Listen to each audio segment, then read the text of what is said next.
Hello, good morning. I started the meeting early so you guys can spend time chit-chatting. Good morning, Mom. Good morning, classmates.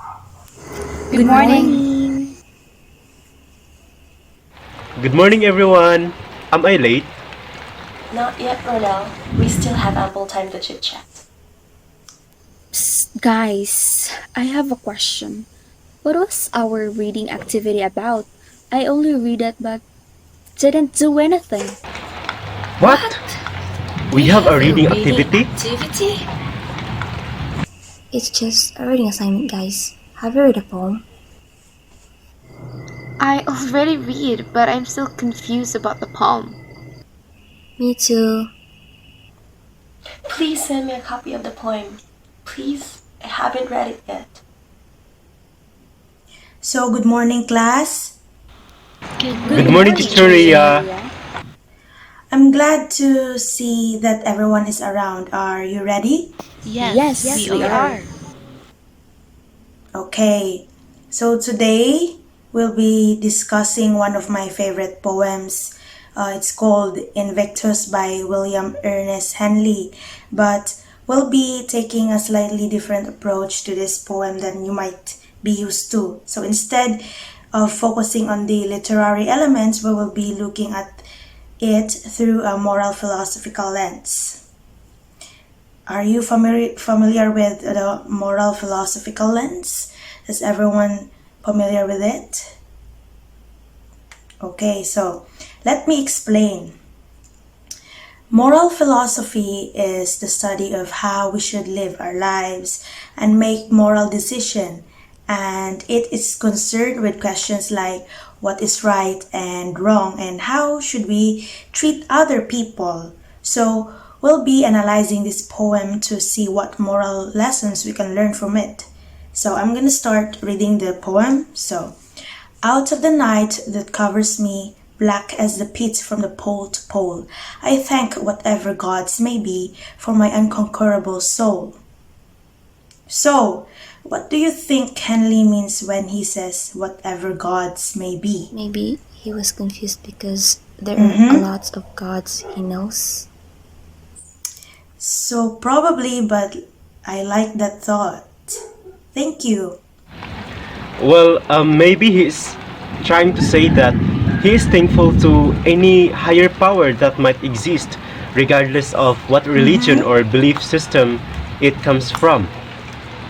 That's a tough one, Ronel, but you did it. Well, I'm not even sure about it. That's good, Ranel. This is a very good interpretation. Ranel was an agnostic, so he didn't follow any specific religion, but he still believed in some sort of high power. So let's continue. In the fell clutch of circumstance, I have not winced nor cried aloud. Under the bludgeonings of chance, my head is bloody but unbowed. So, what do you think Henley means the fell clutch of circumstance? Abigail? I think he's talking about how sometimes life can be really hard and we feel like being beaten down by our circumstances, but we can still choose to not give up. Yes, exactly. Let's keep going. So, next line is, it matters not how straight the gate, how charged with punishment the scroll. I am the master of my fate, I am the captain of my soul. So, guys, my class, what do you think Henley means when he says he's the master of his fate and the captain of his soul? I think he's saying that even though he can't control everything that happens to him, he can still control how he reacts to it and what he does with his life. That really makes sense. Have you read it before? I always read poems in my pastime. Very good. That's a perfect example of the kind of moral lessons we can learn from this poem.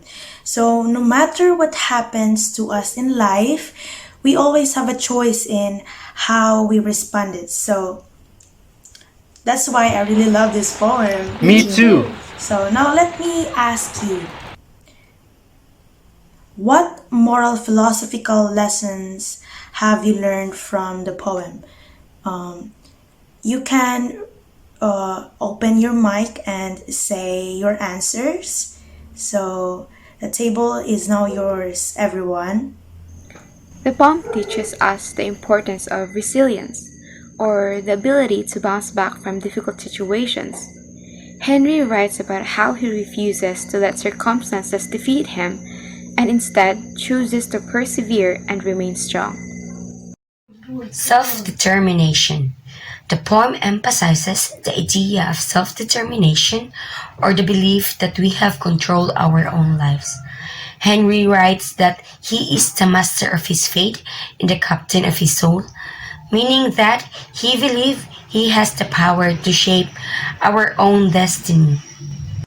Stoicism.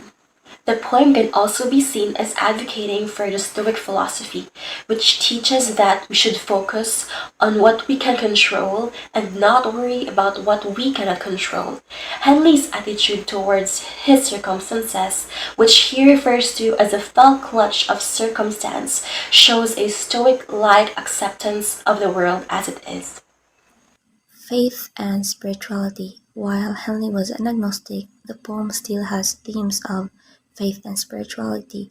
He thanks whatever gods may be for his unconquerable soul, suggesting that he believes in some sort of higher power or universal force. Perseverance. Finally, the poem teaches us about the importance of perseverance in the face of adversity. Henley writes about how he has not winced nor cried aloud under the bludgeonings of chance, meaning that he has not given up in the face of hardship. Okay, that's all for today. So remember to think about this idea as you go through your day, ha? And we'll continue our discussion of Invictus next time. So, Thank you, Miss Rhea. you're welcome, everyone. Goodbye and thank you, Miss Rhea. Bye. Goodbye. Goodbye and thank you, Miss Rhea.